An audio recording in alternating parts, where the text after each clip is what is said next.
Comment खालामदो लोगोफोर जयेन जादो आंनि लाइभआव।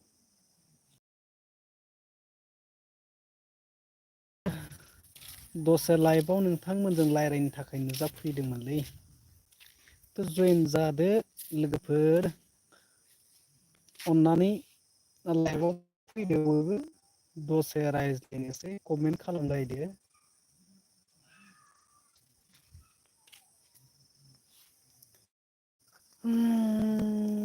ख्रिष्ट धोरोमारिफोरनिसिम जोबोद जोबोद हामलायथि बावहरनाय थाबाय। ख्रिस्टमासनि गोदान बोसोर आरो 2025 নিউ ইয়াৰ নতুন বৰ্ষৰ মানে শুভেচ্ছা থাকিল সকলোকে মোৰ বন্ধু আৰু বান্ধৱীসকলক।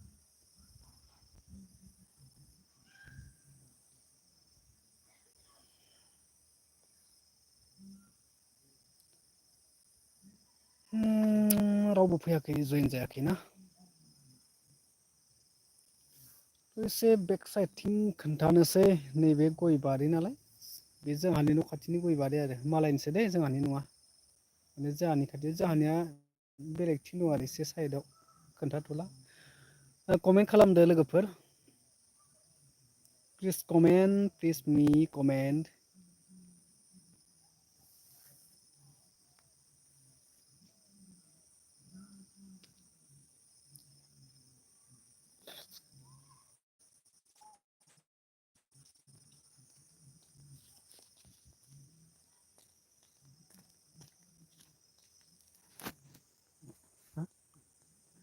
केमेरा बानाय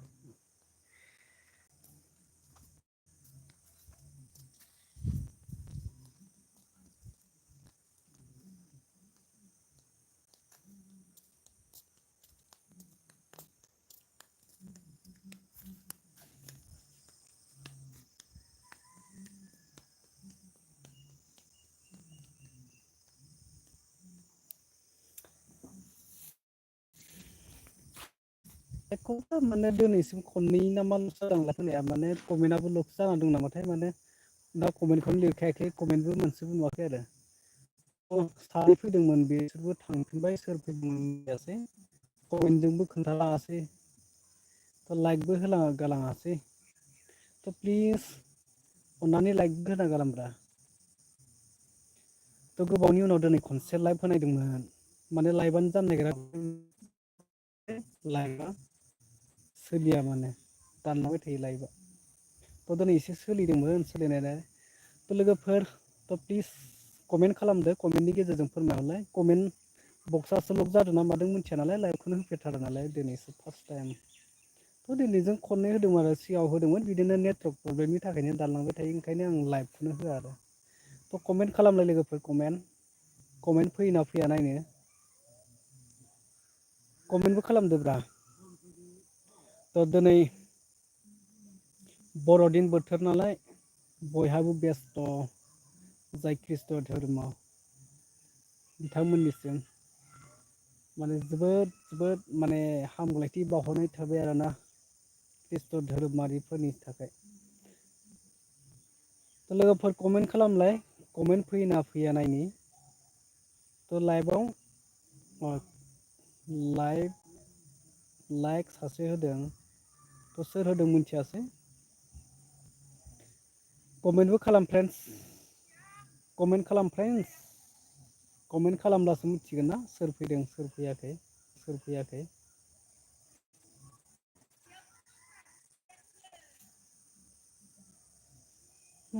सान्दुं ज्रोम ज्रोम दासो दुगैखांनानै माने दिनै बिराद खस्थ' खामानि मावबाय आं जोंहा माने बर'दिन फालिग्रा नङा नालाय। बे खामानि मावबाय आं दिनै बन सिनबाय बन रोगाबाय न'नि थाखाय। थ' फैबाय थागासिनो जोंनाबो मागोआ दिनै बर'दिन बारखांनायनि उनावनो मागोआबो 20 दिननि उनावनो सफैनाय माने लामायाव फैबाय आरोना। थ' कमेन्ट खालामदो लोगोफोर कमेन्ट खालामलाय खनसे नायनोसै।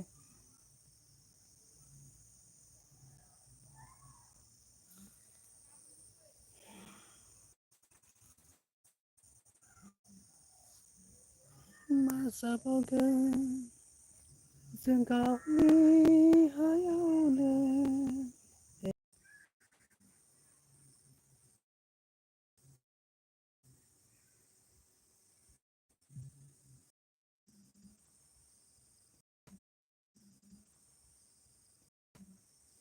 कमेन्ट खालामदो प्लिज कमेन्ट खालामलाय खनसे माने कमेन्ट खालामाबा मोनथियाना जिरायलाय थालाय थारनोसै नै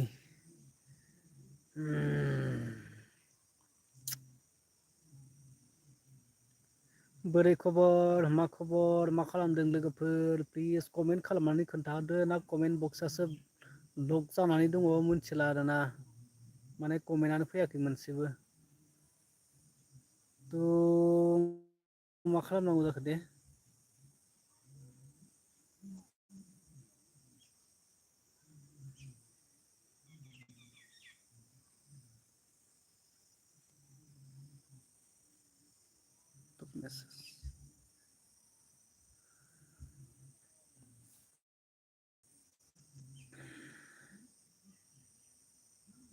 कमेन्ट बक्स लक ना मा जाखो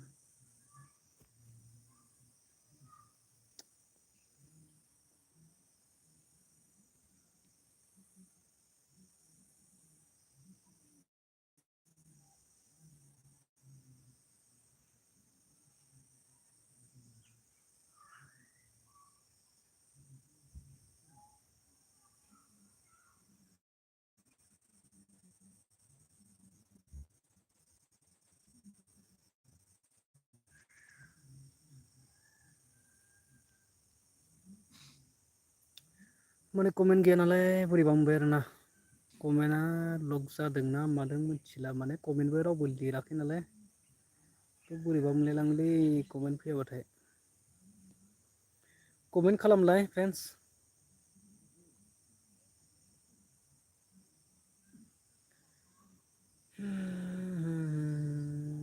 कमेन्ट करो तो कमेंट नहीं करोगी तो लाइव में कैसे मैं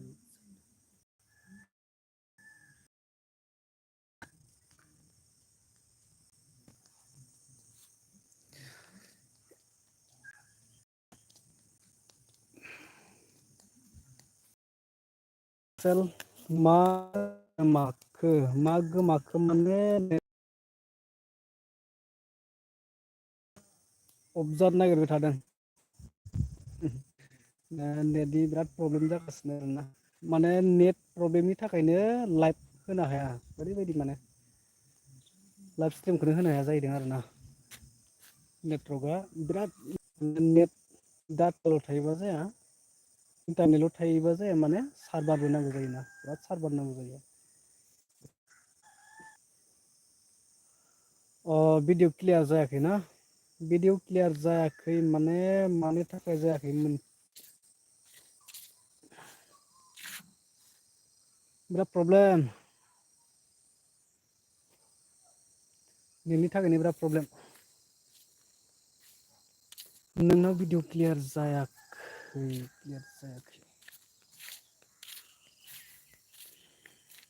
एसे नेट गोनाङाव थांनि नेटवर्क नांगोन नामाथाय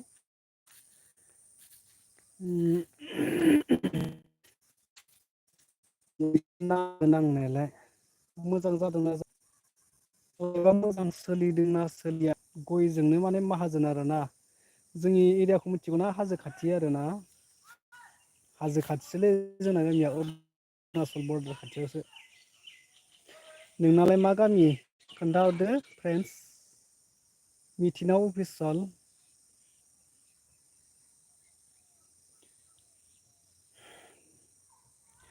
नोंना आंनाव साबसक्राइब दंना गैयाथाय मिथिला आं नायनानै रिटार्न खालामसै दे उनाव नायफिननानै गैयाब्ला आदसा उदालगुरि मा गामिनि दे खोन्थाहरलाय आंबो उदालगुरि एरियानो आंबो उदालगुरि एरियानियानो उदालगुरिनि डिस्ट्रिक्टनि सिङावनो आरो आंबो उदालगुरि मा गामिनि ज' खाथिबो जानो हागौ सिनायनायबो जानो हागौ दै बोरैबा नुसननायबो जानो हागौ आरो ना उदालगुरिनिबाथ' आं उदालगुरि टाउनाव सम सम थांबाय थानाय जायो नालाय बोरैबा नुफ्लांबो हागौ उदालगुरि जुदि टाउन खाथिफोरनिबा बा जोंनि एरियानि खाथिफोरबो आरोना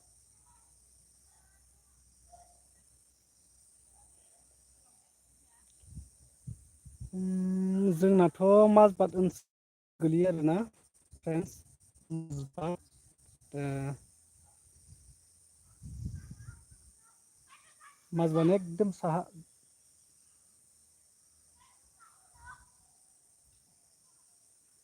आदसा निमाइपुर खिन्थु आं खोनाफेराखै आरोना गामिखौ भिथोराव जागोन खोमा एसे निमाइपुर गामि आं खोनाफेराखै एसे भिथोराव जानो हागौ आरो ना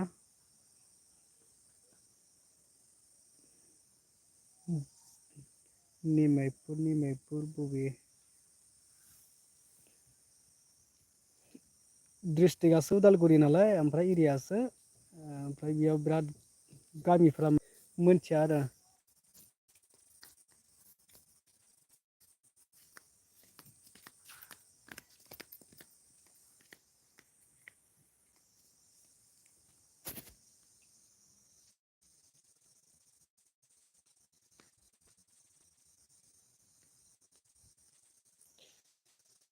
जोंना गासिबो दुगैहैजोबो र' दैसायाव दुगैहैनो थांग्रा लामाखौ एसे खिन्थानोसै आं बेक साइडजों दाबो मानसिफोर दुगैनो थांगासिनो हनै बै थांनाय मोनानिनो बे नुनाय गयबारियालाय जों गामियानो ए हाजो एरियानि नालाय बारा गामियालाय दङ गिदिरानो माने एसे बोरि बायदि आरोना जायगाफ्रालाय जायगाफोरखौ एसे नायनानै लादो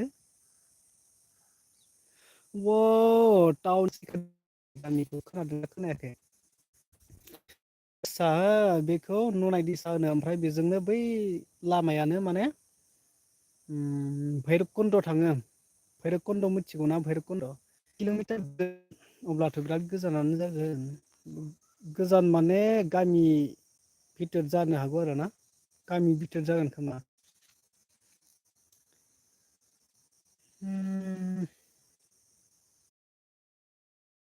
लोगो दंना गैया सापर्ट दंना गैया नायनानै खालामफिननोसै आरो बाय थांदो दे डकुमेन्टस नेट प्रब्लेमनि थाखायनो बहुद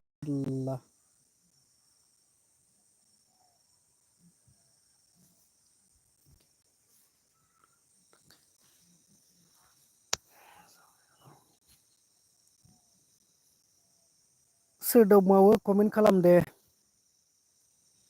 मिटिनाव अफिसियेलाथ' बाय बाय होनलांखाबाय माने थांबाय आरोना थांनायनि इसारा होलांखाबाय बिदाय लालांबाय थ' सोर दंबावो प्लिज कमेन्ट खालामलाय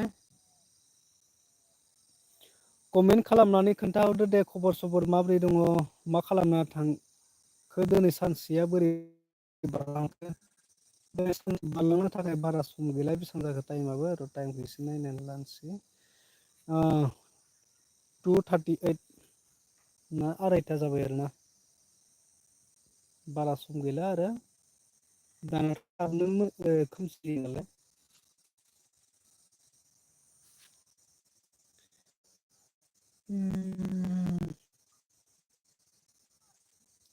कमेन्ट खालामदो दे